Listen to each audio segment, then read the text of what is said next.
ان کی قوم جو سدھر گئی ان کے انعام و اکرام، اور جو نہیں مانی ان پر پھر اللہ تعالیٰ کا غیظ و غضب اور کس طریقے کا کیسا عذاب نازل ہوا. تو یہ سب میں نے بھی پڑھا، سمجھا اور پھر آپ کے سامنے بیان کیا. تو آئیے ہم جس طریقے سے اپنے بلاگ کا آغاز اللہ تعالیٰ کی حمد و ثنا سے کرتے ہیں. سب سے پہلے میں اللہ تعالیٰ کی حمد و ثنا کروں گی، اور آج کا جو بلاگ ہے وہ خاندان کی اہمیت پر ڈیپینڈ ہے کہ خاندان کیا جو اسلام میں خاندان کو کس طریقے سے اہمیت دی گئی ہے. تو اس کی تفصیل آگے جاتے ہیں. سب سے پہلے اللہ تعالیٰ کی حمد و ثنا کریں گے کہ بے شک تمام تعریف اللہ تعالیٰ کے لیے ہے، جو مالک سارے جہاں والوں کا، روز جزا کا مالک.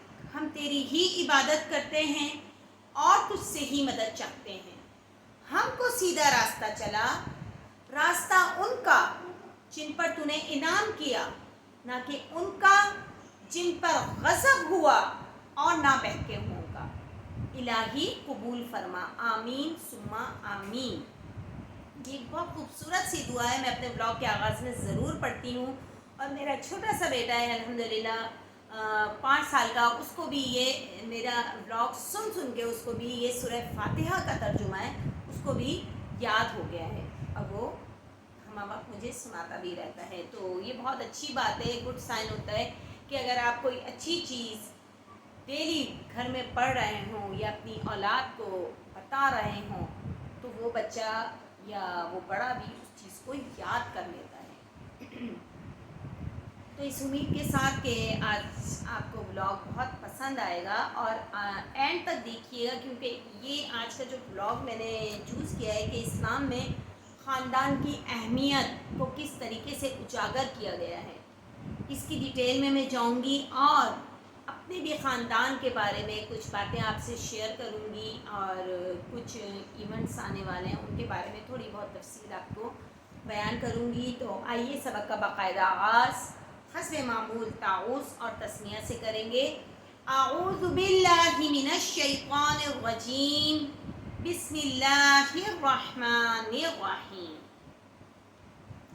اسلام میں خاندان کی اہمیت و افادیت اور حقوق، خاندان کے حقوق کیا ہیں، خاندان کیا ہے، چلیں آج بتاتی ہوں میں خاندان کے معنی و مفہوم. خاندان فارسی زبان کا لفظ ہے جس کے معنی گھرانہ، کنبہ، قبیلہ، بال بچے حسب و نسب کے ہیں. ایک ہی نسل کے قریبی رشتہ داروں کا مجموعی عائلی زندگی کا مفہوم ہے. انسان کی فطرت و طبیعت میں یہ شامل ہے کہ وہ اکیلے نہیں رہ سکتا، بلکہ گھر، محلہ، گاؤں، شہر بسا کر اکٹھا رہتے ہیں. جی ہاں، خاندان کی یہی اہمیت ہوتی ہے کہ جو خاندان والے لوگ ہوتے ہیں، جو خاندانی لوگ ہوتے ہیں، وہ اکیلے رہنا پسند نہیں کرتے، بلکہ وہ چاہتے ہیں کہ وہ ایک معاشرے میں رہ رہے ہیں. وہ ایک معاشرہ، ایک خاندان مل کر ایک معاشرہ ترتیب دیتا ہے. تو یہ بات بالکل درست ہے کہ انسان اگر اکیلا رہے گا تو وہ جنگل کی طرح ہے اس کے لیے یہ دنیا، اور اگر وہ اس دنیا میں سب کے ساتھ باہمی مجموعے کے ساتھ عائلی زندگی گزارتا ہے، سب کے ساتھ اپنی باتیں شیئر کرتا ہے، ایک محلے میں رہتا ہے، ایک محلہ ایک شہر اور بس جاتا ہے، اور ایک شہر پھر ایک خاندان، اور اسی طریقے سے یہ جو خاندان کے اہم عناصر جس میں ماں باپ، میاں بیوی اور اولاد بنیادی حیثیت رکھتے ہیں. اور یہ سلسلہ آہستہ آہستہ وسعت اختیار کر کے دادا دادی، نانا نانی، چچا پھپھو پھوپھی، تایا تائی، ماموں مامی، خالہ خالو اور اسی طریقے کے مزید رشتوں میں تبدیل ہو جاتا ہے، اور یہ پورا ایک کنبہ یا ایک خاندان مکمل طور پر ترتیب ہو جاتا ہے.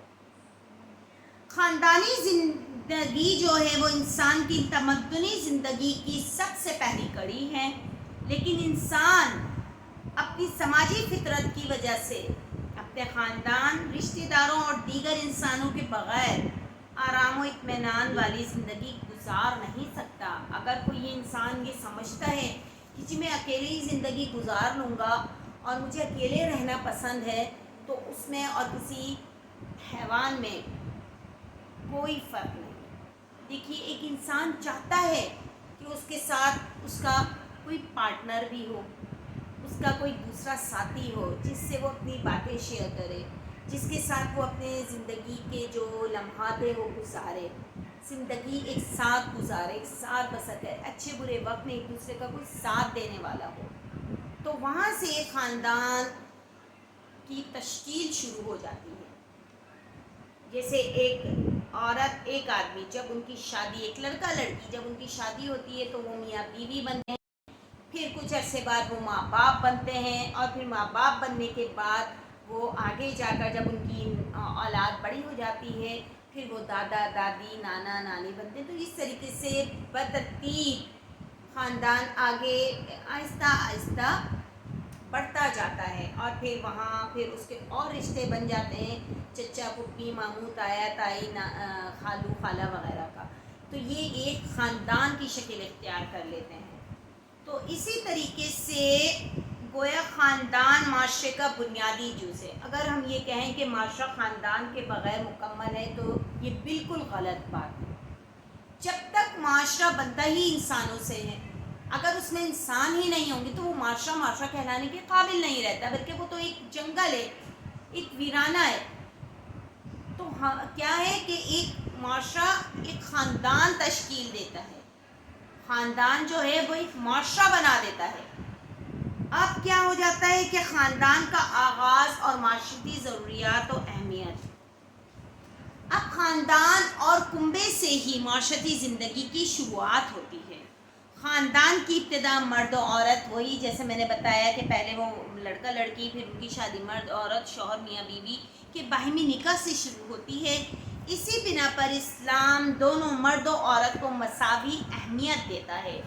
جی ہاں، اگر ہم کہیں کہ عورت یا مرد is a superior to a woman تو یہ غلط ہے، because God has created all men equal. اللہ تعالیٰ نے تمام انسانوں کو مساوی پیدا کیا ہے۔ تو اگر ہم کہیں کہ عورت کا رتبہ بڑا ہے یا مرد کا رتبہ بڑا ہے، ایسا نہیں ہے، ہر ایک کا درجہ اللہ تعالیٰ نے مختص کیا ہے، اللہ تعالیٰ نے رکھا ہے۔ بٹ تمام مسلمان، تمام عورتیں جو معاشرہ بنا رہے ہیں وہ مساوی ہیں، جو کہ معاشرے کا بنیادی جز ہیں۔ اگر یہ کہیں کہ عورتیں معاشرہ بنا رہی ہیں، غلط ہے۔ یہ کہنا بھی صحیح نہیں کہ خالی مرد ہی ایک معاشرے کو تشکیل دے رہے ہیں، یہ بھی درست نہیں ہے، بلکہ مرد اور عورت جب باہمی نکاح میں آ جاتے ہیں تو یہاں سے پھر ان کا معاشرہ ایک خاندان بننا شروع ہو جاتا ہے۔ ہر ایک کا دائرہ متعین ہے۔ اسلام ہر ایک کے حقوق و فرائض کی ادائیگی پر تلقین و تاکید کرتا رہتا ہے۔ قرآن مجید میں ارشاد باری تعالیٰ ہے، اے لوگوں، سورۃ الحجرات کی آیت نمبر 13 کا میں ترجمہ بیان کر رہی ہوں کہ اے لوگوں، بے شک ہم نے تمہیں ایک مرد اور ایک عورت سے پیدا کیا ہے۔ جی ہاں، انسانوں کے علاوہ خاندان اور رشتے ناتوں کا تصور کسی بھی مخلوق میں موجود نہیں۔ یہ شرف اشرف المخلوقات یعنی انسان کو حاصل ہے۔ اللہ تعالیٰ نے انسان کو اشرف المخلوقات کا رتبہ دے کر اس دنیا میں پیدا کیا ہے، مطلب تمام مخلوقات میں سب سے اعلیٰ و عرفہ رتبہ انسان کا ہے۔ سبحان اللہ، اور اللہ تعالیٰ نے یہ انسان کو شرف بخشا ہے، نہ کہ کسی حیوان کو۔ اب حاصل ہے کہ وہ گھر میں ماں باپ، دادا دادی، بہن بھائی اور اولاد کی حیثیت میں عزت و احترام، پیار و محبت سے پیش آتے ہیں۔ مرد کما کر لاتا ہے، اپنے گھر والوں کی ضروریات کو پورا کرتا ہے، اور اگر مرد اور عورت کے درمیان کوئی انبن ہو جائے تو خوش دلی سے ان کا تصفیہ کراتا ہے۔ یہ تمام چیزیں خاندان کی بدولت ظاہر ہوتی ہیں، اس لیے اسلام نے خاندان کو سماج اور صالح معاشرے کی زینت بنایا ہے۔ سبحان اللہ۔ اللہ تعالیٰ نے قرآن مجید میں سورۃ الحجرات میں بیان فرما دیا کہ یہ جو دنیا ہے، جو بے شک ہم نے تمہیں ایک مرد اور ایک عورت سے پیدا فرمایا۔ اب دیکھیے میاں بیوی کا رشتہ، جی ہاں، سب سے امپورٹنٹ رشتہ جو ہے وہ خاندان میں میاں بیوی کا رشتہ ہو جاتا ہے۔ پھر اس کے بعد وہ آگے کس طریقے سے ماں باپ بنتے ہیں، پھر آگے ان کے مزید مراتب بڑھتے ہی جاتے ہیں۔ انسانیت کی بقا اور نسل انسانی کا وجود مرد و عورت کے باہمی تعلق سے ہے، اور انسانوں کے باہمی تعلقات میں میاں بیوی کے رشتے کو بڑی اہمیت حاصل ہے۔ جانبین کے والدین کی رضامندی کے بعد ایجاب و قبول اور نکاح کے اعلان سے رشتہ قائم ہوتا ہے، اور اس سے عظیم مصالح اور منافع وابستہ ہے۔ نکاح ہی اچھے خاندان اور پاکیزہ سماج کو جنم دیتا ہے۔ قرآن مجید نے رشتہ ازواج کو احسان کا نام دیا ہے، یعنی قلعہ بند ہو کر محفوظ ہو جانا۔ در حقیقت نکاح ایک معاہدہ ہے جس کے ذریعے میاں بیوی ایک دوسرے کے لیے زندگی کے دوست ساتھی، دکھ سکھ میں شریک اور ایک دوسرے کے ہمدرد بن جاتے ہیں۔ مشکلات اور مسائل کے حل میں ایک دوسرے کے مددگار ہوتے ہیں۔ زندگی کا سکون اور قلب کا اطمینان بڑی حد تک ان کی خوشگواری اور باہمی الفت و اعتماد کے ذریعے ہوتی ہے۔ جس قدر محبت و الفت زیادہ ہوگی، اسی قدر اس کا نتیجہ بھی نفع بخش ہوگا۔ نکاح نسل انسانی کے لیے نہ صرف بقا کا سبب ہے، بلکہ اس کے ذریعے آدمی بہت سارے غیر اخلاقی کاموں سے محفوظ رہتا ہے۔ اولاد پیدا ہوتی ہی ایک نئے خاندان کی ابتدا ہو جاتی ہے، جس کی وجہ سے زوجین کے تعلق مزید مضبوط ہو جاتے ہیں۔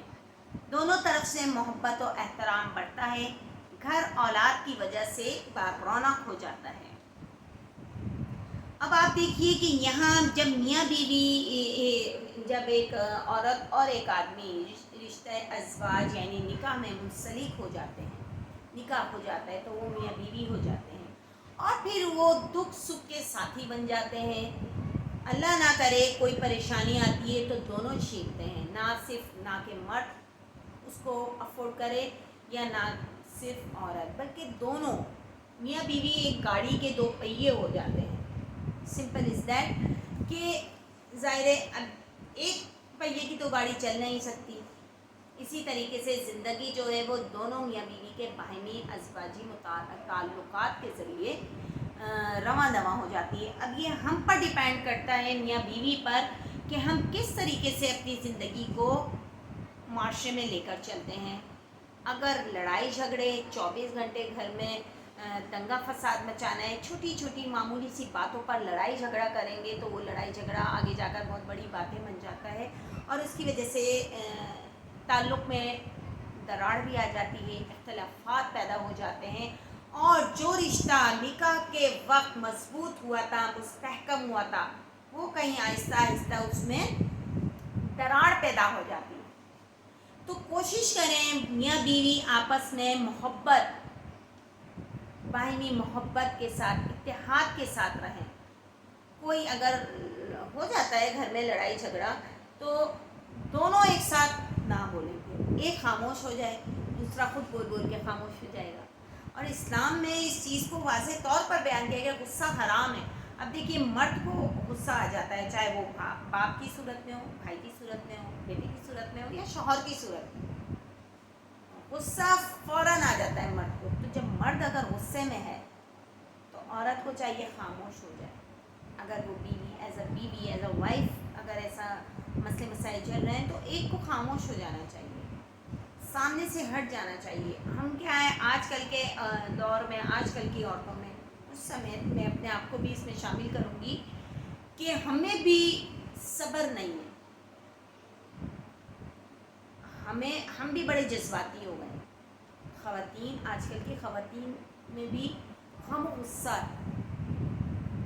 اب آپ دیکھیں پورے دن ایک مرد باہر رہتا ہے، کماتا ہے، جان توڑ کوشش کر کے کمائی لے کر آتا ہے، گھر میں بیوی کے ہاتھ میں رکھتا ہے، اور پھر اس پہ لڑائی جھگڑے ہوں تو پھر وہ کمائی میں بھی نا مزہ نہیں آتا۔ وہ جو کمانے والا ہے اس کو بھی نہیں مزہ آتا کہ میں اتنی محنت کر کے اتنا پیسہ کما کر لا کر دے رہا ہوں، اور بیوی کے اخراجات ہی نہیں ختم ہو رہے. آج کل کی خواتین معذرت کے ساتھ فضول خرچی میں بے انتہا آگے نکل چکی ہیں.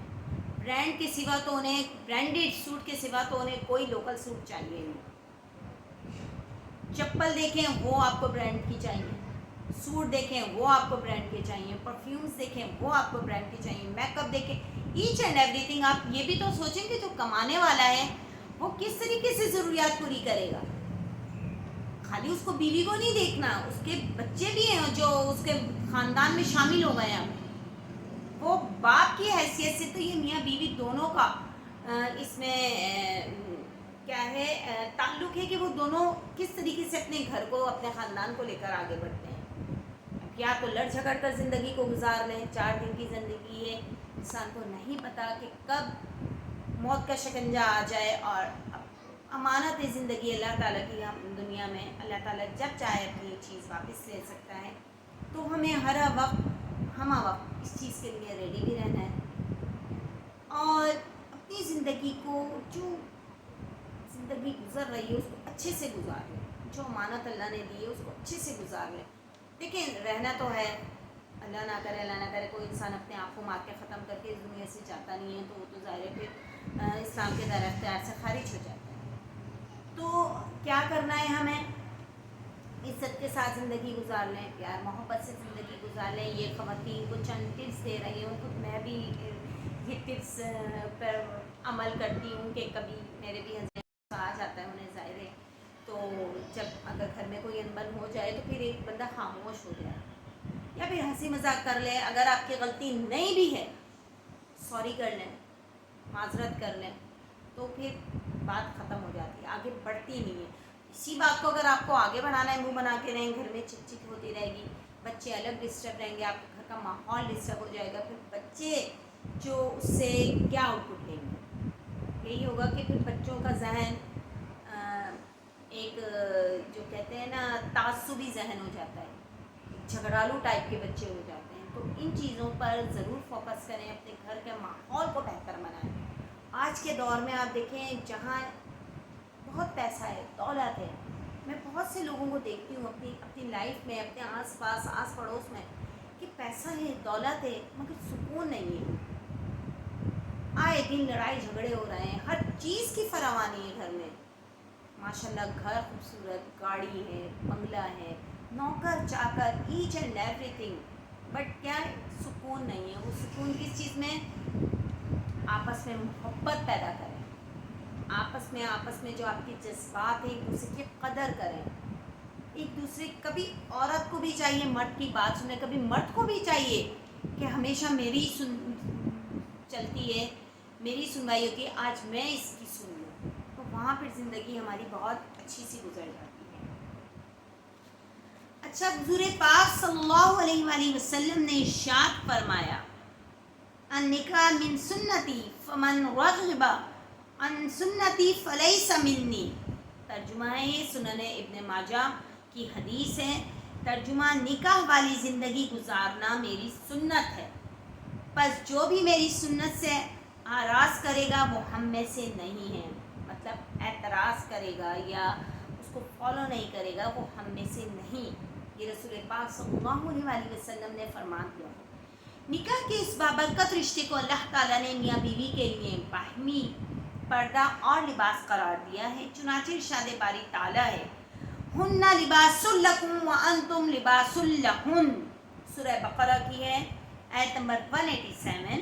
ترجمہ, وہ عورتیں تمہارے لیے ہیں اور تم ان کے لیے لباس, مطلب میاں بیوی آپس میں ایک دوسرے کا لباس ہے. خاندان ازواجی زندگی کے مقاصد. اب کیا مقصد ہے خاندان کا یا ایک ازواجی زندگی جو میاں بیوی کا ہے, ان کا مقصد حیات کیا ہونا چاہیے؟ اللہ تعالیٰ کے نزدیک عائلی زندگی کا مقصد نسل انسانی کی بقا اور اس کی افزائش ہے. انسان کو سکون و اطمینان ازواجی زندگی سے ہی ملتا ہے. زوجین مطلب میاں بیوی میں باہمی محبت و الفت کا وسیلہ بنتا ہے. خاندانی زندگی کے راحت و سکون کا سبب بنتا ہے. فریقین کو پاکیزگی کے ساتھ زندگی کی مسرتیں اور راحتیں نصیب ہوتی ہیں. نسل انسانی کا تسلسل اور بقا بھی انسانی عظمت اور شرف کے ساتھ جاری رہتا ہے۔ اجتماعیت کا ایک خاص حلقہ وجود میں آتا ہے جن کے مفادات مشترک ہوتے ہیں، جس کی بنا پر کنبہ اور معاشرہ مضبوط ہوتا جاتا ہے۔ اب میاں بیوی کے حقوق و فرائض، جی ہاں، یہ بھی قرآن و حدیث کی روشنی میں اس پر روشنی ڈالوں گی کہ حدیث میں ہے، صحیح بخاری کی حدیث ہے، تم سب نگران ہو اور تم سے تمہاری نگرانی میں موجود افراد اور رعایا کے بارے میں باس پرس ہوگی۔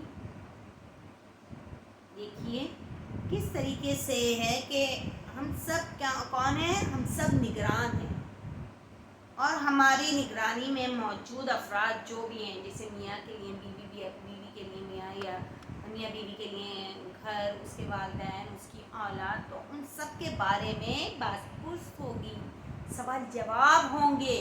یہ نہ سمجھیں کہ بس میاں بیوی آئے، اولاد ہوئی اور بس یہ جا وہ جا، ایسا نہیں ہے۔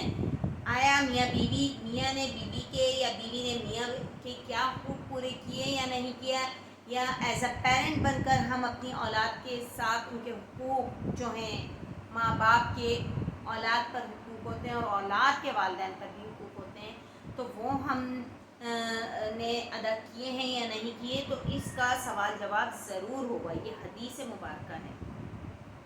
اسلامی تعلیمات کے مطابق زوجین کے ایک دوسرے پر کچھ حقوق و فرائض مقرر کیے گئے ہیں، اور ارشاد باری تعالیٰ، جیسے میں نے بتایا کہ وَلَهُنَّ مِثْلُ الَّذِي عَلَيْهِنَّ بِالْمَعْرُوفِ، سورہ بقرہ کی آیت ہے۔ ترجمہ، اور عورتوں کا حق مردوں پر ویسا ہی ہے جیسے دستور کے مطابق مردوں کا حق عورتوں پر ہے۔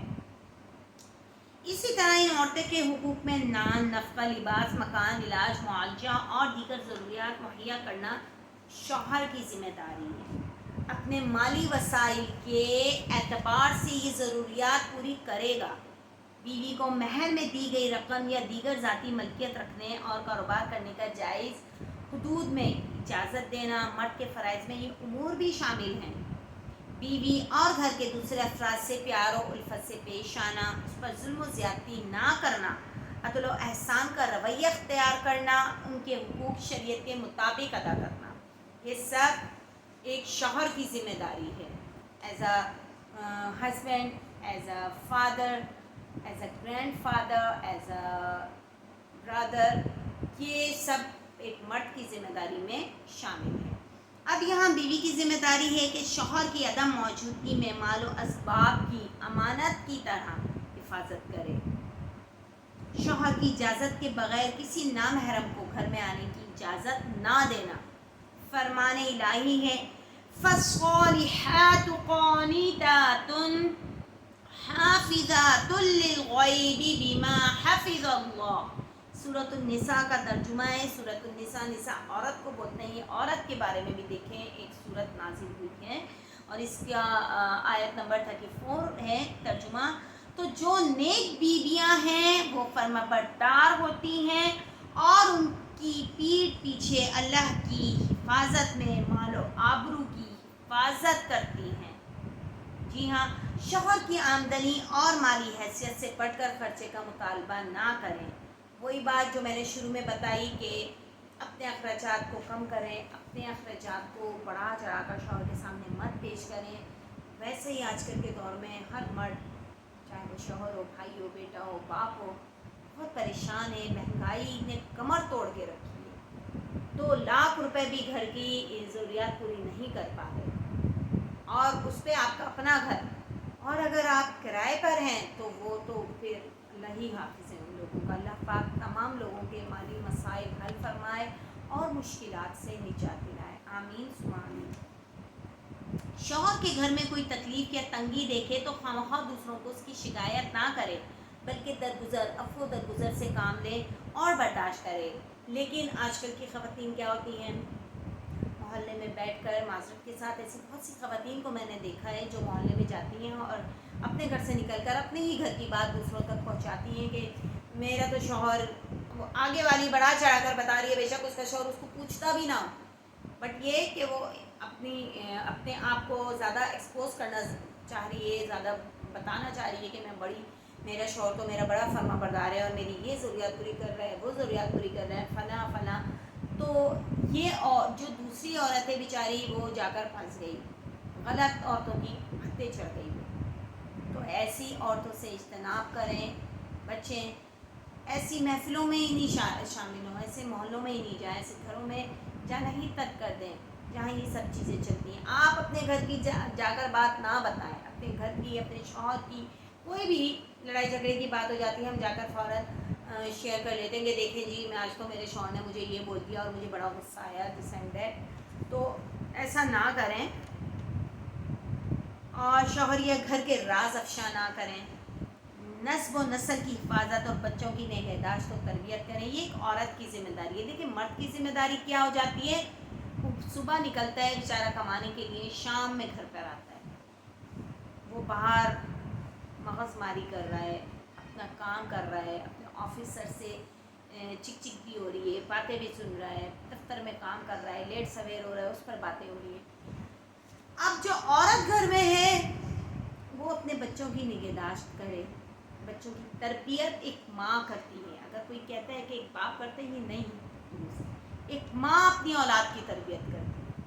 کیونکہ ماں کے ساتھ بچے زیادہ اٹیچ ہوتے ہیں. یہ میں نے اپنے پہلے بھی بلاگ میں یہ بات ذکر کی تھی کہ ماں کے ساتھ بچے زیادہ اٹیچ ہوتے ہیں بنسبت باپ کے ساتھ رات کے چند گھنٹے ہوتے ہیں، پھر وہ صبح بچے اسکول میں، باپ آفس میں. یہ سلسلہ ہے ہر گھر کا ہے. کوئی اگر کہے نہیں جی ہمارے گھر میں تو ایسا نہیں ہے، تو وہ تو ایک نمبر کا جھوٹ بات بول رہا ہے. تو دیکھیے اب کیا ہے، ایک عورت کی ذمہ داری ہو جاتی ہے بچوں کی نگہداشت کرنا، گھر کے معلومات کا خیال رکھنا، گھر کی حفاظت کرنا، گھر کی چیزوں کی حفاظت کرنا. ایک عورت کی ذمہ داری ہے، ایک بیوی کی ذمہ داری.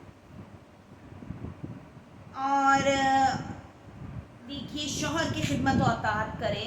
یہ سب چیزیں وغیرہ وغیرہ اس میں شامل ہیں. حضور پاک صلی اللہ علیہ وسلم کا ارشاد گرامی ہے، خیرکم خیرکم لأہلہ وانا خیرکم لأہلی، لأہلہ وانا خیرکم خیرکم الأہلی.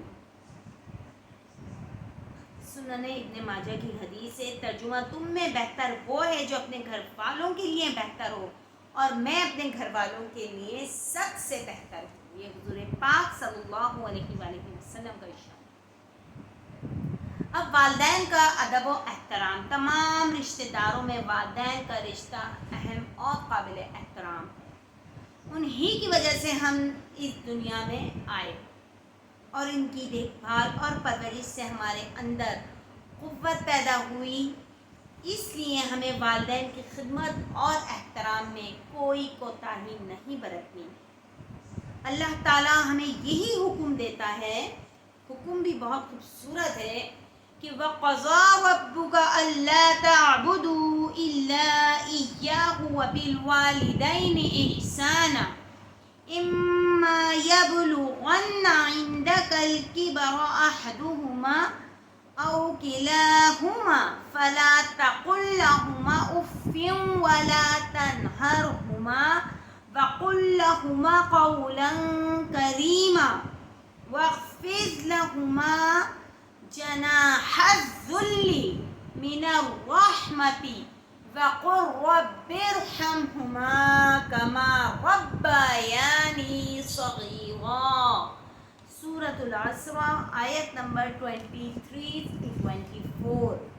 یہ آیات ہیں قرآن کی. ترجمہ، اور آپ کے پروردگار نے یہ فیصلہ فرما دیا ہے کہ تم لوگ اللہ کے سوا کسی اور کی عبادت نہ کرنا. ماں باپ کے ساتھ بہتر سلوک کرو. اگر تمہارے سامنے ان دونوں میں سے یا ایک یا دونوں بڑھاپے کو پہنچ جائیں تو ان کو اف تک نہ کہو اور نہ جھڑکو. ان کے ساتھ خوب ادب کے ساتھ بات کرو. ان کے سامنے نیاز مندی سے، عاجزی و انکساری کے ساتھ جھکے رہو اور دعا کرتے رہو، اے میرے رب جیسے ان دونوں نے بچپن میں میری پرورش کی، آپ ان پر اسی طرح رحم فرمائیے. سبحان اللہ. جی ہاں، یہ والدین کے لیے رحم و مغفرت کی دعا ہے، اور میں اپنے ہر مسلمان بہن بھائی کو یہ تعلیم دوں گی اس دعا کی کہ وقل رب ارحمہما کما ربیانی صغیرا. یہ دعا یاد کر لیں، چاہے آپ کے والدین حیات ہیں یا نہیں. آپ اپنے والدین کے لیے روزانہ ایک مرتبہ یہ دعا ضرور پڑھ لیا کریں. اگر اللہ نہ کرے ہمارے والدین چلے گئے، لائک می، جیسے میرے پیرنٹس نہیں ہیں، اللہ تعالیٰ نے انہیں اپنے پاس بلا لیا ہے، تو میں روزانہ یہ دعا پڑھتی ہوں. اب اللہ تعالیٰ ان پر کہاں رحم فرمائے گا؟ ان کی قبروں میں، جہاں وہ جا کر سو گئے ہیں، اور روز حشر اٹھیں گے کہ اللہ تعالیٰ تو دوبارہ مردوں کو زندہ کر دیں گے. تو پھر وہاں بھی ایک سلسلہ چل رہا ہے اللہ تعالیٰ کا، عذاب کا اور گناہوں کا اور گناہوں سے بچنے کا اور ہمارے اعمال کا. اب ہم اللہ تعالیٰ سے اپنے پیرنٹس کے لیے یہ دعا کریں گے کہ وقل رب ارحمہما کما ربیانی صغیرا، کہ اللہ پاک ہمارے والدین پر رحم فرما جس طریقے سے بچپن میں انہوں نے ہم پر رحم فرمایا تھا. تو یہ بہت خوبصورت دعا ہے، بہت پیاری دعا ہے. اور اگر والدین حیات ہیں، الحمدللہ آپ لوگوں کے والدین حیات ہیں، تو آپ لوگ دنیا کے سب سے خوش نصیب ترین لوگ جن کے والدین حیات ہیں. اور وہ والدین حیات کے لیے بھی یہ دعا ضرور کریں تاکہ اللہ تعالیٰ ان کو بیماریوں سے بچا کے رکھے، ان پر اپنا خصوصی رحم و کرم نازل فرمائے. آمین ثم آمین. یہ میرے تمام ان پیرنٹس کے لیے ہے جو والدین اس دنیا سے کوچ کر گئے، یا وہ والدین جو اللہ تعالیٰ نے انہیں اس دنیا میں رکھا ہوا ہے. ان تمام والدین کے لیے میں یہ ایک بار ضرور دعا پڑھوں گی، اور آپ لوگ بھی ناظرین و حاضرین میرے ساتھ اس دعا میں شریک ہو جائیے. رب ارحمہما کما ربیانی صغیرا. آمین ثم آمین. ماں باپ اگر کافر اور مشرک ہی کیوں نہ ہوں، دنیا میں ان کا ادب و احترام کرنا، ان کی فرما برداری کرنا، ان کے ساتھ اچھا سلوک کرنا اور خدمت کرنا لازمی امر ہے. معذرت کے ساتھ اس بات کی طرف ضرور توجہ دلاؤں گی کہ وہ اولاد جو اپنے والدین کو اولڈ ہاؤس چھوڑ کر آ گئی ہے، اگر کوئی پیرنٹ، سنگل پیرنٹ بھی یہ میرا بلاگ سن رہا ہو، تو وہ فوراً جا کر اپنے والدین کو معافی مانگ کر، پیروں میں گر کر معافی مانگیں، ان سے ان کے قدموں کو چوم لیں اور ان کو اپنے گھروں میں واپس لے آئیں. وہ گھر حقیقتاً انہی کا ہے. آپ کو دنیا میں لانے کا ذریعہ ہی والدین ہیں، تو پھر آپ کس طریقے سے اپنے گھروں سے، اپنی ایک بیوی کے آنے سے آپ اپنے والدین کو بوجھ سمجھتے ہیں؟ میاں بیوی میں لڑائی جھگڑا، تمہاری ماں نے مجھے یہ بول دیا، تمہاری ماں تو کام ہی نہیں کرتی، پورے دن میں ہی لگی رہتی ہوں، فلاں عورتیں اپنے شوہروں سے بولتی ہیں، اور شوہر پھر ماں باپ کو بولتے ہیں، اور پھر کہتے ہیں چلیں ہم آپ کو ایک جگہ چھوڑاتے ہیں، وہاں زندگی سکون سے گزار لیں، ہم بھی یہاں سکون سے رہیں گے، آپ بھی وہاں سکون سے رہیں. ایسا نہیں کریں پلیز. ہاتھ جوڑ کر ان لوگوں سے التماس کر رہی ہوں، درخواست کر رہی ہوں، جو بچے اپنے والدین سے اس طریقے سے پیش آ رہے ہیں، یا اپنے والدین کو بوجھ سمجھا ہوا ہے، نہ ان کو ایک گھر میں بیچارے رہ رہے ہیں، بس ایک طریقے سے اپنی زندگی کے دن کاٹ رہے ہیں. ان کو آ کر ان کو پوچھنا تو دور کی بات، سلام دعا تو کرنا دور کی بات، آپ ان کو کھانے تک کو نہیں پوچھ رہے. کتنی بری بات ہے ناظرین و حاضرین. آج اپنا ہاتھ کھینچیے، تدارک کریں کہ آیا کہیں میں تو ان لوگوں کی لسٹ میں شامل نہیں. اور دل میں دیکھیں ٹھیسیں اٹھتی ہیں اگر ہم نے چوری کی ہوئی ہوتی ہے نا، اور کوئی ہمیں ہمارے سامنے ایسی کوئی مثال دے رہا ہوتا ہے، پھر ہم کہتے ہیں یار یہ تو ہم نے بھی کیا ہوا ہے، یہ کیا بات کر رہا ہے فلاں بندہ میرے سامنے کیوں بول رہا ہے. ہمیں وہ شخص بڑا برا لگ رہا ہوتا ہے اس ٹائم، لیکن حقیقتاً ہم اندر ہی اندر نا، اگر ہمارے میں ذرا بھی حیا شرم باقی ہے نا، تو ہم اندر ہی اندر ہمارا دل پسیج رہا ہوتا ہے. ہمارے دل میں ٹھیک سے اٹھ رہی ہوتی ہیں. ایک جو نہیں ہے، ایسا لگتا ہے کہ کوئی کیلیں ٹھونک رہا ہے ہمارے دل میں. اگر ایسا کوئی واقعہ ہے، ایسا کوئی آپ نے کیا ہے اپنے والدین کے ساتھ اور وہ حیات ہیں، تو یقین کریں آپ کے لیے گولڈن چانس ہے. آپ جائیں، ان سے معافی مانگیں، ان کو گلے لگائیں، ان کو عزت و احترام کے ساتھ ان کے مقام، ان کے مکان میں واپس لے کر آئیں جو ان کا اصل مقام ہے، ان کی چار دیواری ہے. دن رات ایک کر کے والدین گھر بناتے ہیں، اور جب بچے بڑے ہو جاتے ہیں، جوان ہو جاتے ہیں، تو وہ اس گھر کی خاطر ہی لڑ جھگڑ کر یا تو والدین کو نکال دیتے ہیں، یا پھر ایک اکلوتا اولاد ہونے کی حیثیت کے باوجود ان کو چھوڑ کر خود نکل جاتے ہیں اپنے بیوی بچوں کو لے کے. تو ایسا مت کیجیے. آج کے معاشرے میں یہ بہت عام ہو گیا ہے، اور نہ یہ ہر طرف، ہر ایک محلے میں، گلی میں، خاندان میں یہ ایسے واقعات ہو رہے ہیں. تو براہ مہربانی ایسے واقعات اگر آپ کے اپنے گھروں میں موجود ہیں تو فوراً سے بیشتر جا کر والدین کو راضی کر دیں، کیونکہ اگر والدین راضی ہیں تو اللہ آپ سے راضی ہے، اور اگر والدین آپ سے ناراض دنیا سے چلے گئے تو پھر آپ کی بخشش نہیں ہوگی. بلیو می، آپ یقین کیجئے، آپ کی جو بقیہ زندگی ہے نا دنیا میں، وہ کتوں سے بھی بدتر. ایک کہتے ہیں نا، ایک مثال دیتے ہیں، میں اس لیے یہ بتا رہی ہوں کہ میرے سامنے کے حالات ہیں، آس پاس کی میں آپ کو بات بتا رہی ہوں کہ اس کی پھر زندگی بہت بدتر گزرتی ہے.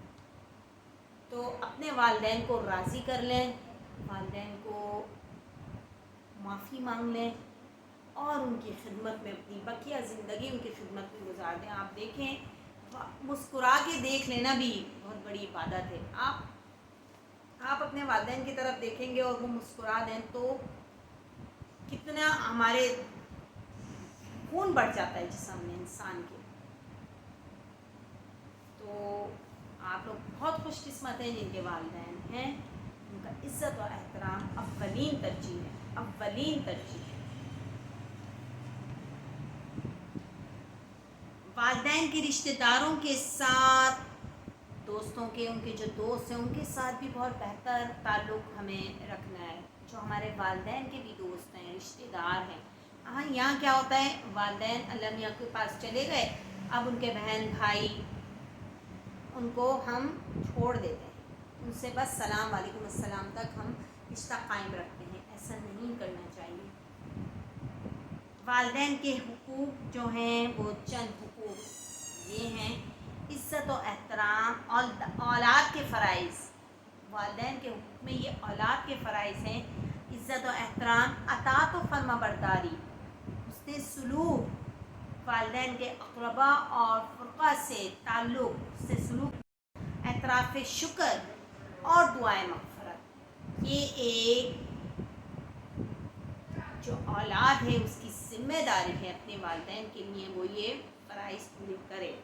اب اولاد کے حقوق کیا ہے؟ خاندان کی رونق اولاد ہے. جی ہاں، ایک بچہ جب گھر میں آتا ہے، اللہ تعالیٰ کی طرف سے ہم پیرنٹ بنتے ہیں، جب ہم والدین بنتے ہیں، ہمارے گھر میں بچے کی پیدائش ہوتی ہے تو ہر طرف خوشیاں خوشیاں ہم مناتے ہیں، اور ہمیں پھر زندگی کا مقصد سامنے آ جاتا ہے کہ زندگی گزارنا ہے اب اس بچے کو ساتھ، اب اس بچے کی افزائش کرنی ہے، اس کو پالنا ہے، اس کو زندگی میں آگے بڑھانا ہے. تو یہ ہے اولاد ہونا اللہ تعالیٰ کی بہت بڑی نعمت ہے، اور اولاد کے لیے ماں باپ کے ذمے ادب سکھانا اور صحیح تربیت ہے. ساتھ ہی والدین پر ان کے لیے بعض دیگر ذمہ داریاں عائد ہوتی ہیں جن کو اولاد کے حقوق سے تعبیر کیا جاتا ہے. اولاد کی اچھی پرورش، تعلیم، اچھی تربیت کا اہتمام کرنا، رحمت و شفقت، اچھی جگہوں کی شادی کرنا، اور وراثت میں عدل و انصاف کا مظاہرہ کرنا. اگر یہ والدین ایز بینگ اے پیرنٹ اگر وہ ان حقوق کو فالو کرتے ہیں، مکمل کرتے ہیں، تو آپ نے جو اللہ تعالیٰ نے آپ پر حقوق نازل کیے ہیں آپ نے ان سے پوری طریقے سے جو ہے ان کا احترام کیا ہے. اور اگر آپ نے ڈنڈی ماری ہے، بچے دنیا میں بچے آ گئے، بچے پیدا کر دیے اور پھر وہ ایسے ہی پرورش پا رہے ہیں، ایسے ہی گلی کوچوں میں پل بڑھ رہے ہیں، نہ ان کو آپ تعلیم دے رہی ہیں، نہ اچھی تربیت دے رہے ہیں، نہ ان کو اچھی خوراک مہیا کر رہے ہیں، نہ لباس دے رہے ہیں، تو پھر آپ نے کوئی حقوق و فرائض کی ادائیگی نہیں کی. اب اولاد کو دین کی ضروری باتیں، قرآن کریم کی تعلیم اور نماز کی تربیت دینا. معذرت کے ساتھ آج کل کے جو پیرنٹس ہیں، میں اب آپ کو بتاتی ہوں کہ آج کل کے پیرنٹس کی اولین ترجیح جو ہے وہ خالی اچھی ایجوکیشن پر ہے، ہائر ایجوکیشن ان کو دینی ہے، بہت اچھی تعلیم و تربیت دینی ہے. بھائی آکسفورڈ کی تعلیم دینی ہے، اے لیول پڑھانا ہے ہمیں اپنے بچوں کو. بے شک انہیں دوسروں کا عزت و احترام کرنا نہیں آئے، بٹ یہ کہ انگلش میڈیم میں پڑھانا ہے، ان کو عالم فاضل بنانا ہے. لیکن ان کو خالی تعلیم سیکھنے کا عمل ہی نہیں ہوتا، اس پر عمل بھی تو کریں جو آپ نے سیکھا ہے. والدین کا احترام اولین ترجیح ہے، لیکن بچے نہیں کرتے، نافرما بردار ہیں آج کل کے بچے. اسی طریقے سے نماز کی تربیت دینا، قرآن و سنت کی تعلیم دینا، یہ بھی بہت بہت کمزوریاں ہیں ہمارے آج کل کے پیرنٹس میں کہ وہ بچوں کو قرآن مجید کی تربیت دینے سے کتراتے ہیں. وہ کہتے ہیں پڑھ لیں گے خود ہی. نو، سب سے پہلے اولین ترجیح آپ کی نماز ہے، قرآن ہے، پھر دنیاوی تعلیم ہے. قبر میں سب سے پہلا سوال نماز اور قرآن کا ہوگا، نہ کہ میتھس، انگلش، کیمسٹری، بایو وغیرہ کے بارے میں نہیں پوچھا جائے گا ہم سے. تو آپ دیکھیے آیا آپ کے بچہ دین سے کتنا منسلک ہے، کتنا اس کا تعلق استوار ہے، کتنا وہ دین سے جڑا ہوا ہے. معذرت کے ساتھ آج کل کے بچوں کو پہلا کلمہ ہی نہیں آتا. اگر پوچھ لو اول کلمہ کیا ہے، بچوں کو پتہ ہی نہیں ہے.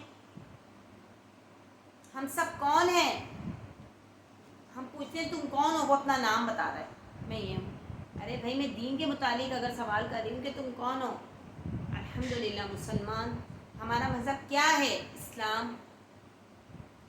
تو یہ بچوں کو اویئرنیس دینی ہے، پیرنٹس کو بتانا ہے کہ بچوں کو تعلیم تربیت دینی ہے، دین کی تعلیم پہلے ہے، پھر دنیا کی تعلیم. نماز کے بارے میں بتانا ہے، بچوں کو نماز کی نو ہاؤ کچھ نہیں پتہ. بچے کیا، بڑوں کو نہیں پتہ، فرض نماز کی ادائیگی نہیں پتہ. یہاں یہ دیکھ کر سن کر یقین کریں بڑا افسوس ہوتا ہے ناظرین و حاضرین کہ آج کے دور میں بھی آپ کو 4 فرض یا 3 فرض نماز اگر پڑھوائیں تو وہ پتہ ہی نہیں ہے کہ فرض میں 2 رکعت کے بعد تیسری رکعت میں کیا پڑھنا ہے کیا نہیں پڑھنا. یہاں دیکھیں ہماری کتنی لیکنگ ہے، کتنی ویکنیس ہے ہمارے میں اس معاملات میں. تو یہاں ضرور توجہ کی ضرورت ہے. یہ پوائنٹ بہت اہم ہے کہ ہمیں بچوں کو قرآن اور نماز کی تربیت سب سے اولین ترجیح ہے وہ دینی ہے. پھر ہمیں ان پہ خاندان سے حسن سلوک، اب خاندان والدین کے بعد قرابت داروں کے ساتھ بھی اچھا سلوک کرنا. بہن بھائی اور وہ رشتہ دار جو ماں باپ کے تعلق سے رشتہ دار بنتے ہیں، مثلا دادا دادی، نانا نانی، پھپھو ماموں، خالہ چچا، تایا تائی وغیرہ، ان سب کے ساتھ بھی، یا ان کے ہمارے کزنس جو ہوتے ہیں ان کے ساتھ بھی ہمیں حسن سلوک روا رکھنے اور ان کی مالی مدد کرنے کا حکم ملا ہے. آج کل کے دور میں کیا ہے، ہم کسی بھی رشتے سے اچھا تعلق استوار ہی نہیں کر رہے. آپ دیکھیں ہر جگہ لڑائی جھگڑے عام ہیں. شیطان ہر ایک پر مسلط ہو گیا ہے اور اپنی چونچے، اپنے ٹھونگے مارتا ہے انسان کے دل میں، اور پھر دل وہی کرتا ہے جو شیطان چاہ رہا ہے. آپ دیکھیں ہر گھر میں لڑائی جھگڑے ہیں. جی فلاں کے میرے خالہ سے تعلق ہی نہیں ہے، میرے ماموں سے کوئی تعلق نہیں ہے، میرے چچاؤں سے کوئی تعلق نہیں ہے، میری بھوٹیوں سے کوئی تعلق نہیں ہے، بہن بھائی سے لڑی ہوئی ہے، بھائی بہن سے لڑا ہوا ہے، ایک دوسرے کی شکل دیکھنا گوارا نہیں کرتے. معذرت کے ساتھ یہ ہمارے معاشرے میں عام ہو گئی ہیں یہ باتیں. خود میری اپنی فیملیز میں اپنے آپ کو بھی اس میں شامل کروں گی کہ اس طریقے سے ہوتا ہے. تو ہمیں ان چیزوں پر قابو پانا ہے. عفو درگزر سے کام لینا ہے. آپ آگے بڑھیں, ان لوگوں سے پیچھے ہو جائیں, ان لوگوں کو پیچھے چھوڑیں. بولے نہیں ایسا نہیں کرنا چاہیے, ان کو دین کی طرف تھوڑا سا لے کر آئیں, تھوڑی حدیث سنت بتائیں انہیں کہ یہ ہمارے معاشرے میں, یہ ہمارے اسلام میں شامل نہیں ہے. آپ کی غلطی نہیں بھی ہے تو آپ ایکسکیوز کر لیں. اللہ تعالیٰ معاف کرنے والے کو زیادہ پسند ہے. اللہ تعالیٰ کہتا ہے مجھے وہ لوگ بہت زیادہ پسند ہیں جو ایک دوسرے سے عفو درگزر سے کام لیتے ہیں, کیونکہ عفو درگزر ہمارے نبی پاک صلی اللہ علیہ وآلہ وسلم کی صفت اعلیٰ ہے. تو ہمیں اپنے اندر کون سی صفات پیدا کرنی ہے؟ نبی پاک صلی اللہ علیہ وآلہ وسلم کی جو ایک آئیڈیل شخصیت ہے ہر مسلمان کے لیے. ہمیں فلاں فلاں فلاں کو اپنا آئیڈیل نہیں بنانا ہے. ہمارے سامنے ایک آئیڈیل شخصیت اللہ تعالیٰ نے دکھا دی, ہمیں دے دی نبی پاک صلی اللہ علیہ وآلہ وسلم.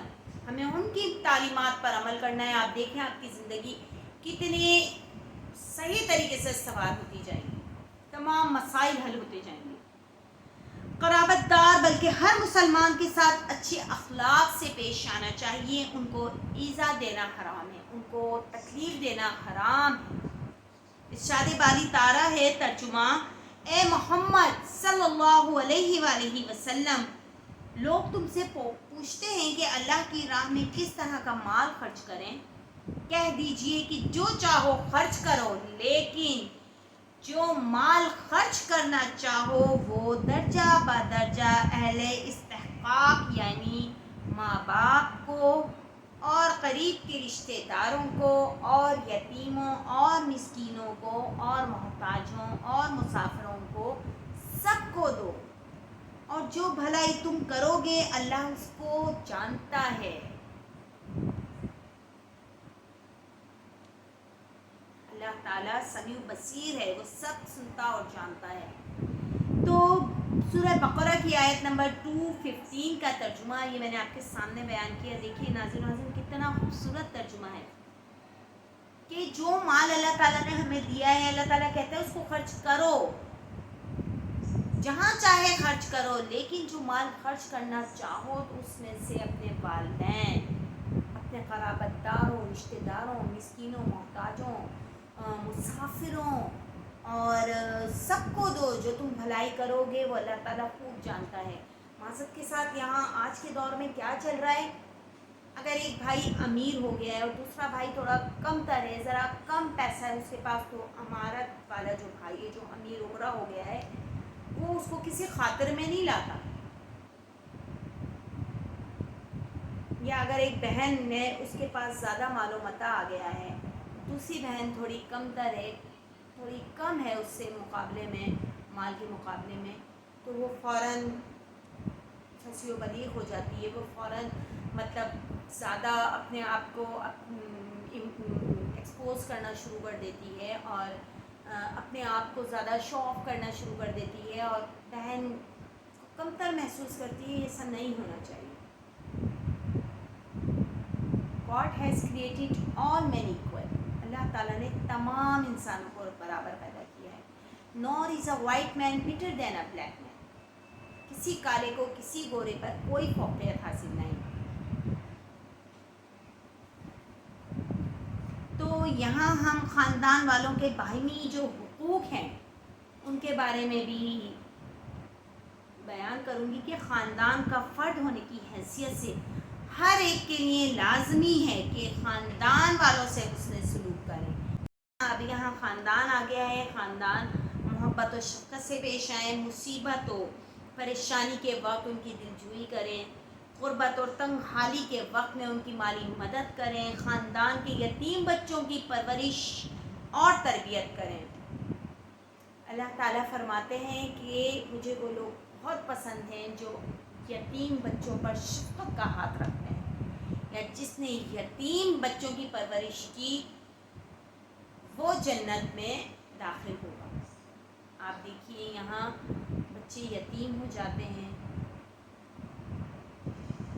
والدین جن کے بچوں کے والدین نہیں ہوتے، بچے چھوٹے بچے ہیں، یتیم ہو جاتے ہیں، وہ سڑکوں پہ نکل جاتے ہیں. مطلب ان کے رشتہ دار ان کی طرف، ان کی مالی مدد کرنا تو بہت دور کی بات ہے، ان کی طرف دیکھنا پسند نہیں کرتے کہ یہ ہماری اسٹیٹس سے اب ختم ہو گئے، نکل گئے، یہ باہر ہو گئے، ان کا کوئی لک آفٹر کرنے والا نہیں ہے. حالانکہ اس پوری جو معاشرہ ہے، جو خاندان ہے، ان کو سپورٹ کرنا چاہیے، ان بچوں کو، ان لوگوں کو جو اس ٹائپ کے ہیں، جو غریب ہیں، جو محتاج ہیں، جو مسکین ہیں، جو مالی اعتبار سے ذرا لو ڈاؤن ہیں. ان کو کیا کرنا چاہیے؟ ان کے لیے جو پیسے والے لوگ ہیں مالی طور پہ ان کی مدد کر دیں. بن مٹھی ایسا حکم ہے کہ آپ اس ہاتھ دیں تو اس ہاتھ کو نہیں معلوم، سیدھے ہاتھ سے دیں تو الٹے ہاتھ کو معلوم نہ ہو. یہاں ہم کیا کرتے ہیں بھائی، کیمرہ آن کرواتے ہیں. بڑے بڑے میں بلاگرز کی بھی یہاں بات کروں گی، اگر وہ ہیومینٹی دکھاتے ہیں، وہ انسانیت دکھا رہے ہیں، وہ کسی کا موٹیویشن موویز بناتے ہیں، تو وہ کیا کرتے ہیں؟ سب سے پہلے وہ اپنے کیمرہ مین کو الاؤ کرتے ہیں، ان کو انوائٹ کرتے ہیں. اس کے بعد آپ ایسی جگہ کا انتخاب کرتے ہیں اور ایسے غریب سے غریب لوگ کی مدد کرنے اگر آپ کر رہے ہیں، تو وہ آپ پوری دنیا کو پہلے اس کو دکھا رہے ہیں کہ دیکھو میں یہ کر رہا ہوں. دوسروں کی مدد کریں. God help those who help themselves. اللہ تعالیٰ اس کی مدد کرتا ہے جو دوسروں کی مدد کرتے ہیں. تو آپ یہ مدد چھپ کے بھی کر سکتے ہیں. آپ یہ رات کی تاریکی میں بھی مدد کر سکتے ہیں نا، کہ دن کے اجالے میں بڑے بڑے راشن کے پیکٹس لے کے جا رہے ہیں اور راشن تقسیم کر رہے ہیں اور سیلفیز بنوا رہے ہیں. یہ اللہ تعالیٰ کو یہ سب پسند نہیں. اللہ تعالیٰ تو کہتا ہے کہ اس ہاتھ دو کہ دوسرے ہاتھ کو معلوم ہی نہ چلے. یہ حکم ہے.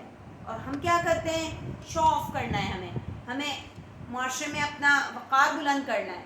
ہمیں آخرت میں اپنا وقار بلند نہیں کرنا. ہمیں تو دنیا میں ایسا بول رہے ہیں، ایسے ہیں جسے ہم دنیا میں ہی رہنا ہے ہمیں. ارے بھائی، یہ دنیا ایک مسافر خانہ ہے. ایک طریقے سے ہم یہاں کیا ہے؟ مسافر ہیں. ہمیں واپس جانا ہے اس دنیا سے. تو جو وہ ابدی زندگی ہے نا، وہ سب سے امپورٹنٹ ہے ہمارے لیے. جب ہم دوبارہ زندہ کیے جائیں گے تو پھر اللہ تعالیٰ ان تمام باتوں کا حساب کتاب لے گا کہ آپ نے رشتہ داروں کے ساتھ کیسا سلوک رکھا، رشتہ داروں میں، خاندان میں، والدین کے ساتھ، اپنی اولاد کے ساتھ، یتیموں کے ساتھ، مسکینوں کے ساتھ، محتاجوں کے ساتھ، مساکین کے ساتھ، مسافروں کے ساتھ آپ کا حسن سلوک کیسا تھا، محلے والوں کے ساتھ، آس پڑوس کے ساتھ. یہاں تو برابر میں پڑوسی ایک بھوکا سو گیا، ہمیں تو پتہ ہی نہیں، ہم تو منڈ کے کھا کے اور ٹکے بوٹیاں کھا کے سو رہے ہیں، پیٹ بھر کے سو رہے ہیں، بلکہ ویسٹیج ہو رہا ہے، چھوڑ کے سو رہے ہیں. وہاں برابر میں محلے والا ہے لیکن وہ بیچارہ بھوکا پیاسا سو رہا ہے. ایسا نہیں ہونا چاہیے. اپنے آس پڑوس پر نظر رکھیں، دیکھیں کوئی ایسا مستحق تو نہیں. سفید پوش لوگ بہت ہیں ناظرین و ناظرین. آج کے دور میں سفید پوش لوگ بہت زیادہ ہیں جو آپ سے نہیں مانگیں گے، لیکن ہمیں ان پر نظر رکھنی ہے. اگر اللہ تعالیٰ نے ہمیں اس قابل کیا ہے تو ضرور اللہ تعالیٰ نے ہمیں اپنے پسندیدہ بندوں میں شامل کیا ہے.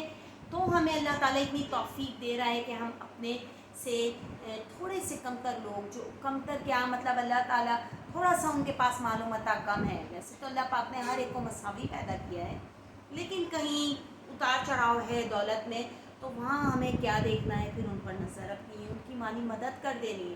ان سے دو میٹھے بول دیں آپ، دیکھیں ان کا دل بڑا ہو جاتا ہے. غریب سب سے پہلے آپ کی مدد پہ اترے گا. اگر آپ کو کسی، ضروری نہیں آپ کو کبھی پیسوں کی ضرورت ہی پڑے، آپ کو کسی فرد کی ضرورت پڑ سکتی ہے اچانک، تو وہ سب سے پہلے وہ غریب آگے کی صف میں کھڑا ہوگا آپ کے لیے. کیوں؟ کیونکہ آپ اس کے برے وقت میں اس کا ساتھ دیے.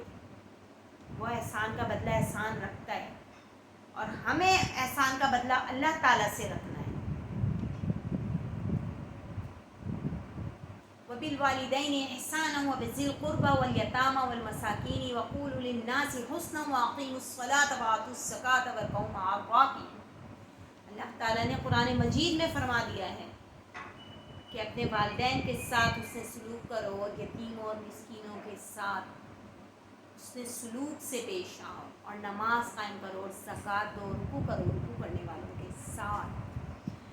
اور یہاں خاندان کے یتیم بچوں کی پرورش اور تربیت کریں، خاندان کی خوشی اور غمی میں شرکت کریں۔ یہاں افسوس کے ساتھ کہنا پڑتا ہے کہ خاندان میں کہیں غم آ جاتا ہے، موت زندگی سب کے ساتھ ہے، کسی کا انتقال ہو جاتا ہے تو ہم کہتے ہیں چلو انتقال ہو گیا، سوئیں میں چلے جائیں گے، اب ٹائم نہیں ہے ہمارے پاس، یار ہمیں آفس جانا ہے، ہماری آج میٹنگ ہے، دس اینڈ دیٹ۔ تو یہ نہیں ہونا چاہیے، ٹھیک۔ جسمانی اور نیک مشوروں کی صورت میں تعاون کریں، خاندان میں تنازعات کے وقت صلح صفائی کریں۔ یہاں یہ بات بہت امپورٹنٹ ہے کہ خاندانوں میں، دو خاندانوں میں اگر لڑائی ہو جاتی ہے تو کوئی آگے بڑھ کر ان میں صلح صفائی نہیں کراتا، کہتا ہے لڑنے دو، اچھا ہے، لڑ مر کے ختم ہو جائیں گے، ہمیں کیا ہے، ہم تو اپنے گھر میں مزے سے بیٹھے ہیں نا، ان لوگوں کی آپس میں لڑائی جھگڑی ہے، خود جانے، ایسا نہیں کرنا چاہیے۔ ناظرین و حاضرین، غم میں برابر کے شریک ہوں، خوشیوں میں برابر کے شریک ہوں۔ اب کسی کے گھر میں خوشی آ رہی ہے، کسی کے گھر میں اللہ تعالیٰ ایسا موقع دیتا ہے کہ خوشیاں اس گھر میں آ رہی ہیں، فار ایگزامپل شادی کی خوشی، یا کسی کے گھر میں بچہ ہو رہا ہے، بچہ ہو گیا ہے، اس کی خوشی منا رہے ہیں، تو ہمیں بھی بھرپور طریقے سے اس سیلیبریشن میں شامل ہونا چاہیے۔ جب انسان خود شامل ہوتا ہے نا، ضروری نہیں ابھی لین دین کا معاملہ ہے، ابھی ہم اچھے طریقے سے اچھے سے تیار ہو کر اس کی خوشیوں میں شریک ہوتے ہیں، وہیں سے اس کے پرسنالٹی دیکھ کر انسان اندازہ لگا لیتا ہے کہ یار یہ میری خوشی میں کتنا خوش ہے، کتنا اچھا سا تیار ہو کر آیا ہے، کتنا خوش و خرم طریقے سے آیا ہے۔ جیسے آج کل ہمارے فیملی میں ماشاءاللہ سے میرے بھانجے کی شادی کا چرچا ہے، شادی ہو رہی ہے اس کی الحمدللہ اگلے مہینے، اور ہم لوگ بھی تمام فیملی والے، تمام خاندان والے بڑے خوش بھی ہیں ماشاءاللہ سے، اور اس خوشی میں ہم لوگوں نے تھوڑی سی سیلیبریشن بھی کر رہی ہیں، اور تھوڑی سی ہم لوگوں نے تیاری بھی کی ہے۔ یہ ہم اپنی خوشی کا اظہار کر رہے ہیں اپنے رشتہ داروں سے، میں جیسے میری نند ہے، میں اپنی نند کے ساتھ ہم اخلاق سے تھوڑی بہت ان کی خوشیوں میں شامل ہو کر ان کے ساتھ ان کی خوشیوں میں تھوڑا بہت سیلیبریشن کر کے، کیونکہ آج کے دور میں دیکھیں جہاں ہر طرف ناظرین و حاضرین افراتفری کا، گہما گہمی کا دور ہے، ہر طرف بس مشکلات پریشانیاں چل رہی ہیں، وہاں کسی کو تھوڑا سا خوش کر دینا، اپنی ذات سے خوش کر دینا کتنا زیادہ اچھی بات ہو جاتی ہے۔ یہ تو میں آپ کے سامنے میں ایک تھوڑا سا چھوٹا سا ایک خوشی کا موقع بھی ہے، تو میں یہ بات آپ سے شیئر بھی کروں گی کہ ہم لوگوں نے بھی، میری فیملی نے، میں نے اور بچیوں نے یہ تیاری کی ہے اپنے بھانجے کی خوشی میں، تھوڑا سا ان کو سرپرائز بھی دیں گے ہم، ان کو ابھی اتنا علم بھی نہیں ہے، تو یہ سرپرائز دیں گے، اور ان کی جو سیلیبریشنز ہیں اس میں انشاءاللہ تعالی ہم بڑھ چڑھ کر حصہ بھی لے رہے ہیں اور خوشیوں میں شریک بھی ہو رہے ہیں۔ اس کے لیے میں نے تھوڑی سی، میں نے اور بچیوں نے تھوڑا کچھ چیزیں بنائی ہیں، وہ آپ کے سامنے میں شیئر کروں گی، کیونکہ یہ ولاگ جو ہے وہ اسی حوالے سے بھی مجھے ایک دم نظر آیا، میرے سامنے وہ چیزیں بنی ہوئی ہیں، ہم لوگوں نے آج ہی اس کو پریپریشن کی، اس کو بنایا ہے آئیڈیاز نکال کر، تو امید ہے آپ لوگوں کو پسند بھی آئے گا اور آپ لوگ بھی اس چیز کو دیکھیں گے، اور پھر واقعی آپ بھی اپنے خاندان میں اس طریقے سے اپنی خوشی کا اظہار کر سکتے ہیں۔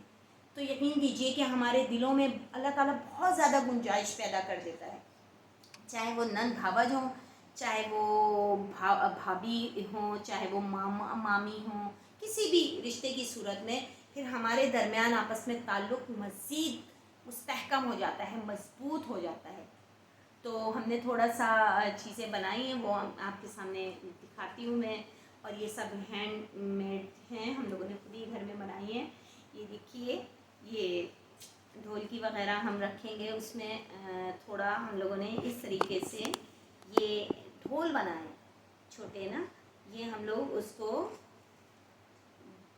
ان کو سجائیں گے، ڈیکور کریں گے اس کو نا، تو یہ بڑا خوبصورت طریقے کا، اور یہ سب ہم لوگوں نے گھر میں بنائے، اس میں کچھ نہیں زیادہ کچھ ایکسپینسو چیزیں نہیں لگی ہیں ناظرین ناظرین. یہ 2 پیپر گلاس ہوتے ہیں نا، ڈسپوزیبل جو گلاس ہوتے ہیں، وہ سمجھے ہم نے لیے، ان کو جوائن کیا بیچ سے، دونوں کو ملا دیا، اور اس کے بعد اس پہ پینٹ کیا، اور اس پہ پھر آپ کے جو گھر میں یہ کیا نام ہے گوٹے وغیرہ ہوتے ہیں وہ ہم نے لگا دیے، اور اس میں ہم نے بہت ساری ایسی چیزیں لگا دی. یہ ربن، یہ دیکھیں یہ ڈوری ہم لوگوں نے اس طریقے سے لگائی ہے کہ ہم دیوار پر اس کو اچھے طریقے سے لگا سکیں.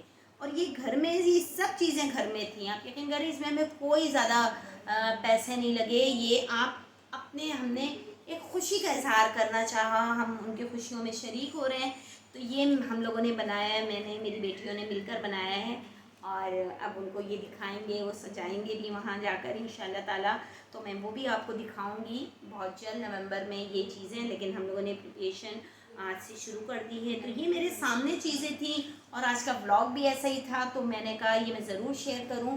دیکھیں یہ کیا چیز ہے، چھوٹی سی ایک چیز ہے، لیکن یہ انسان کے دل میں گھر کرنے کے لیے بہت بڑی چیز بھی بن سکتی ہے. کہ میری نند بھی خوش ہوں گی، نندوئی بھی اور بھانجے بھی، کہ دیکھیں مامی نے اور کزنس نے ان کی مل کے یہ کتنا اچھا ان کے لیے بنایا ہے. یہ سیٹ اپ انشاءاللہ تعالیٰ ہم خود ہی سجائیں گے، خود ہی کریں گے. تو ناظرین و حاضرین میں آپ کو انشاءاللہ وہ بھی چیزیں دکھاؤں گی جو ہم خود سے بنائیں گے.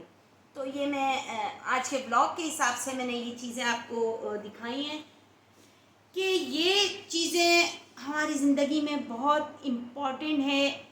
آپ اپنی ذات سے کس طریقے سے لوگوں کو خوشی دے سکتے ہیں.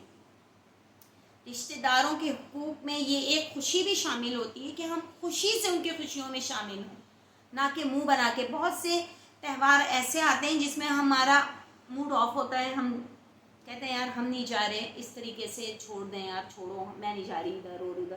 اس طریقے سے نہیں کرنا چاہیے. آپ ان کی خوشی میں خوش ہوں، اللہ تعالیٰ آپ کو خوشیاں عنایت فرمائیں گے. اور ایسے مواقع آتے ہیں کہ انسان سوچ بھی نہیں سکتا. ضروری نہیں کہ آپ کسی کی پیسے سے ہی مدد کر کے خوشی اس کو دے سکتے ہیں. جی نہیں، آپ اپنی ذات سے بھی اس کو خوشی اس طریقے سے بھی دے سکتے ہیں. تو یہ ایک چھوٹا سا ایک سمجھیں ایک بلاگ کا چھوٹا سا ٹکڑا تھا جو میں نے آپ کے سامنے پیش کر دیا ہے. تو انشاءاللہ تعالیٰ ناظرین و حاضرین امید ہے آپ کو آج کا بلاگ بہت زیادہ اچھا لگے گا، پسند آئے گا، اور آپ کو یہ آئیڈیا بھی بڑا پسند آئے گا کہ یہ آپ لوگ بھی گھر میں اگر آپ کے بھی ایونٹس چل رہے ہیں تو آپ لوگ بھی ضرور اس ٹائپ کی چیزیں بنائیں. اور بہت آسانی سے بن جاتی ہیں، اور دل میں گھر کرنے والی چیز ہوتی ہے یہ. بس انسان کی محبت، اس کا اخلاق دیکھا جاتا ہے، باقی چیزیں سب یہیں رہ جانے والی ہیں. انشاءاللہ تعالیٰ کل نیکسٹ بلاگ میں دوبارہ حاضر ہوں گے ایک نئے ٹاپک کے ساتھ. ٹل دین اللہ حافظ. السلام علیکم ورحمۃ اللہ وبرکاتہ.